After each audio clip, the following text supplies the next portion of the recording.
জাহান্নামের অবস্থা এত ভয়ঙ্কর হবে, জাহান্নামের ভেতরে লক্ষ লক্ষ কোটি কোটি কাফির মুশরিককে দেওয়ার পরেও জাহান্নাম বলবে হাল মিন মাজিদ, আরো আছে নাকি, আরো দাও। কোটি কোটি কাফেরের দল, মুশরিকের দল, সীমা লঙ্ঘনকারী দল, তাদেরকে যখন জাহান্নামে ফেলা হবে, বড় বড় পাথর খণ্ড জাহান্নামে ফেলা হবে, তারপরও জাহান্নাম বলবে হাল মিন মাজিদ, আরো আছে নাকি, দাও, আরো দাও, আরো দাও। আমার ক্ষুধা নিবারণ হয় নাই। জাহান্নামে তো উত্তপ্ত হবে, জ্বলন্ত হবে, ভয়ঙ্কর হবে। জাহান্নামের এক অংশ আরেক অংশকে খেয়ে ফেলবে। আল্লাহু আকবার। ফেরেশতারাও টালমাটাল হয়ে যাবে।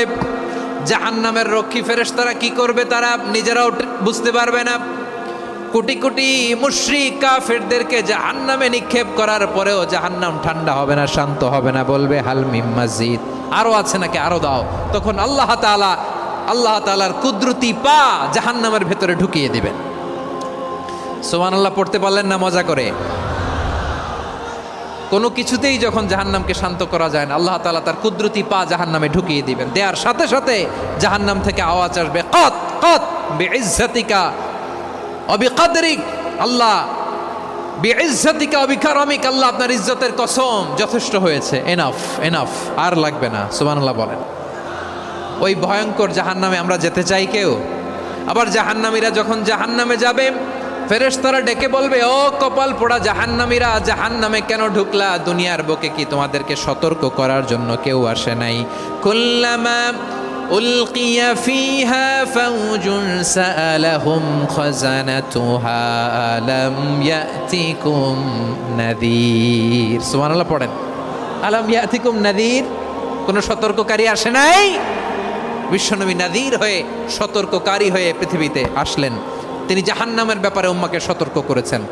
জান্নাতকে যেমনি তিনি চমকপ্রদভাবে উম্মার সামনে পোট্রে করেছেন, চিত্রায়িত করেছেন, ঠিক অনুরূপভাবে ভয়ঙ্কর জাহান্নামকেও তিনি এই উম্মার সামনে পোট্রে করেছেন।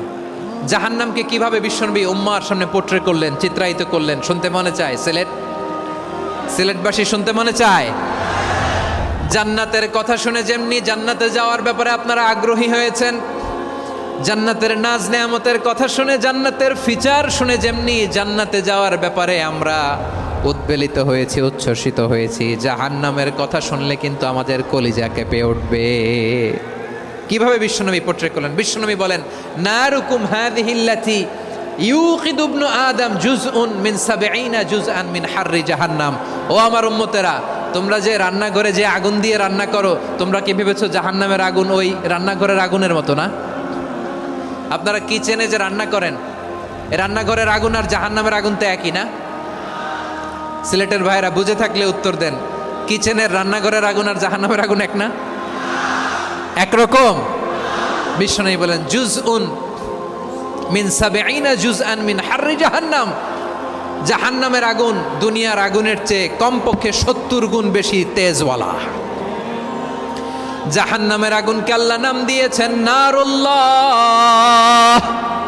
এটা আল্লাহর আগুন, নারুল্লাহিল মুকাদা আল্লাতী তাত্তালিউ আলাল আফইদা, যেটা কলিজার মধ্যে যে ধরে যায়।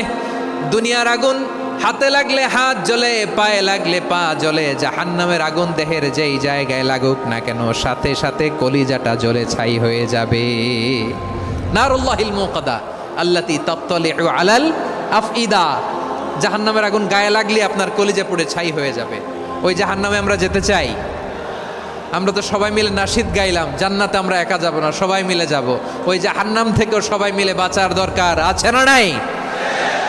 কি ভয়ঙ্কর শাস্তির বর্ণনা যে বিশ্বনবী দিয়েছেন, এত বিস্তর আলোচনার সুযোগ আমার নাই। আমি শুধু সবচেয়ে হালকা পাতলা, দ্য লাইট পানিশমেন্ট, সবচেয়ে হালকা শাস্তি কি হবে এটা বলবো। বিশ্বনবী বলেন, ইন্না আহওয়ানা আহলিন নারি আযাবান ইয়াউমাল কিয়ামাতি লারাজুলুন তুদাউ ফি আখমাসি কদামাইহি জামরাতান ইয়াগলি মিনহুমা দিমাগু। জাহান্নামের সবচেয়ে হালকা আযাব কি হবে শোনো। সবচেয়ে ভারী না হালকা? সবাই বলুন, জাহান্নামের সবচেয়ে কঠিন আযাব না হালকা? জাহান্নামের সবচাইতে হালকা আযাব হলো ওই ব্যক্তির আযাব যার পায়ে দুটো জাহান্নামের আগুনের জুতা পুড়িয়ে দেয়া হবে। ওই আগুনের উত্তাপে তার মাথার মগজগুলো ভাতের মারের মতো টপ টপ টপ টপ করে বেয়ে বেয়ে পড়বে। নাউজুবিল্লাহ পড়বেন না? আচ্ছা প্রিয় সিলেট, আওয়াজ করে বলেন, এইটা যদি সবচেয়ে লাইট পানিশমেন্ট হয়, সবচেয়ে হালকা পাতলা সহনীয় আযাব যদি হয়, তাহলে ভয়ঙ্কর তোমার আযাবের কি অবস্থা হবে? আমরা কি ওই জাহান্নামে যেতে চাই? জাহান্নামের অবস্থা এত ভয়ঙ্কর হবে, জাহান্নামের ভেতরে লক্ষ লক্ষ কোটি কোটি কাফির মুশরিককে দেওয়ার পরেও জাহান্নাম বলবে হাল মিম মাজিদ, আরো আছে নাকি, আরো দাও। কোটি কোটি কাফেরের দল, মুশরিকের দল, সীমা লঙ্ঘনকারী দল, তাদেরকে যখন জাহান্নামে ফেলা হবে, বড় বড় পাথর খণ্ড জাহান্নামে ফেলা হবে, তারপরও জাহান্নাম বলবে হাল মিম মাজিদ, আরো আছে নাকি, দাও, আরো দাও, আরো দাও। আমার ক্ষুধা নিবারণ হয় নাই। জাহান্নামে তো উত্তপ্ত হবে, জ্বলন্ত হবে, ভয়ঙ্কর হবে। জাহান্নামের এক অংশ আরেক অংশকে খেয়ে ফেলবে। আল্লাহু আকবার। ফেরেশতারাও টালমাটাল হয়ে যাবে। জাহান্নামের রক্ষী ফেরেশতারা কি করবে তারা নিজেরাও বুঝতে পারবে না। কোটি কোটি মুশরিক কাফেরদেরকে জাহান্নামে নিক্ষেপ করার পরেও জাহান্নাম ঠান্ডা হবে না, শান্ত হবে না, বলবে হাল মিম মাজিদ, আরো আছে নাকি, আরো দাও। তখন আল্লাহ তাআলার কুদরতি পা জাহান্নামের ভেতরে ঢুকিয়ে দিবেন।